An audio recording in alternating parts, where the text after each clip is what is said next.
Dubai നഗരത്തിലെ നാദിൽ Shiba round അബൌട്ടിന് ഇനി പുതിയ അഴക. അൽസർമാദി എന്ന പേരിൽ ഇവിടെ സ്ഥാപിച്ച ശില്പം നഗരവാസികളുടെ മനം കവരുകയാണ്. ഇമറാത്തി കലാകാരിയും ആർട്ടിയയും ചേർന്നാണ് ഈ മനോഹര ശില്പം തീർത്തിരിക്കുന്നത്.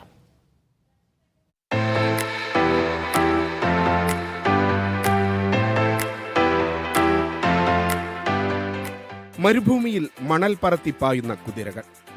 അവ കൂട്ടത്തോടെ വൃത്താകൃതിയിൽ കുളം പിടിച്ച് കുതിക്കുമ്പോൾ അന്തരീക്ഷത്തിലേക്ക് ഉയരുന്ന പൊടിയും മണലും സൃഷ്ടിക്കുന്ന ചൂഴി. അൽസർമാദി എന്ന ഈ ശില്പം എന്തുകൊണ്ടും മനോഹരമായ കാഴ്ചയാണ്.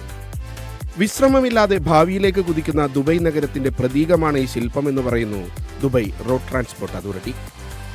ഇമറാത്തി കലാകാരി ലത്തീഫ സയീദിന്റെ ആശയമാണ് ഈ ശില്പം. കുതിരകളോടും കുതിരയോട്ടത്തോടുമുള്ള ഇമറാത്തികളുടെ പ്രണയം കൂടി പങ്കുവെക്കുന്നുണ്ട് ഈ നിർമ്മിതി. രാത്രിയും പകലും നാദിൽ ഷിബ റൗണ്ട് അബൌട്ടിലൂടെ കടന്നുപോകുന്നവർക്ക് അൽസർമാദി കലാസ്വാദനത്തിന്റെ പുതിയ അനുഭവം കൂടി സമ്മാനിക്കുമെന്ന് തീർച്ചയാണ്. Media 1 Dubai.